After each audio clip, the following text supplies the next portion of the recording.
Washington, D.C. is a complete and utter mess. It's totally chaotic.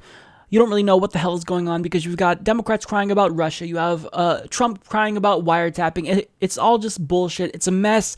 But as the parties go toe-to-toe with each other, what's happening behind the scenes is really troubling. So I wanted to take a moment to step away from all of the sensationalism and step away from those distractions and talk about bills that are actually being proposed by Republicans, that some of which have made their way through Congress, that are very terrifying. So we already know that Republicans want to abolish the Environmental Protection Agency and terminate the Department of Education, but they're now attempting to funnel tax dollars towards private schools.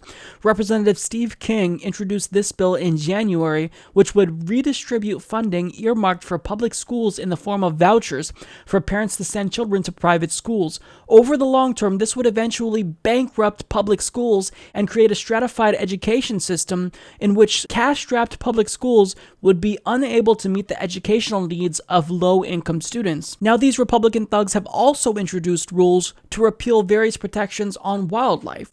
So, Representative Don Young, whose constituents likely include hunters who kill wildlife for sport rather than for food, introduced this joint resolution voicing displeasure with the Department of Interior rule that prohibits non-subsistence hunting in Alaska National Wildlife Refuge. The resolution passed the House and is awaiting action in the Senate. Now, on top of that, they're trying to implement Wisconsin-esque union-busting laws at the national level.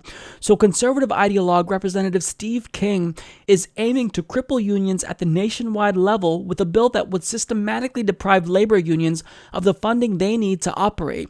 It's important to note that right to work is bad for all workers, not just union members.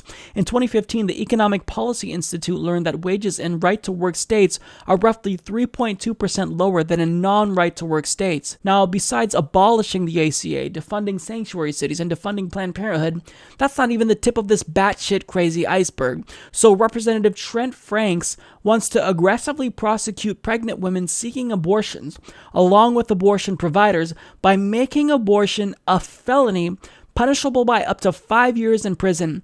The bill is currently awaiting action in the Subcommittee on the Constitution and Civil Justice. Now, this obviously will have no chance of passing and it's unconstitutional, but this guy is a crazy person. Trent Franks, you are a crazy person. And how about this? We'll agree to this bill. We will actually criminalize abortion if you criminalize ejaculation, because if abortion is murder, then ejaculation is genocide. So have you done that lately, buddy? Because you've committed a lot of murders then. These are the bills that I wish that the American media would talk about, but unfortunately, sensationalism is more profitable, and we don't talk about what's going on behind the scenes, so we got to deal with these distractions. Meanwhile, Republicans are proposing things that are just outright insane. So I think it's important to talk about these bills, even though some of them don't have a chance of passing, but these are elected officials. Thousands of people voted for them. I mean, thousands of people voted for Trent Franks. And he's trying to criminalize abortion. If you're trying to do that, you're just a crazy person. You can be morally against abortion, but politically, if you're a representative of the U.S. government, you have to at least have a modicum of sanity when you legislate. But the fact that you want to criminalize abortion, it makes no sense to me how you could be in favor of this. And he doesn't specify, or the article certainly doesn't specify whether or not there's an exception for victims of rape, or for women who are just too young to be pregnant, or abuse victims. We have no clue. But, who knows? As Donald Trump makes a spectacle of himself and of the Oval Office, this type of shit is happening. So we have to be vigilant, and we need to know what they're doing. And it starts with us paying attention and holding them accountable.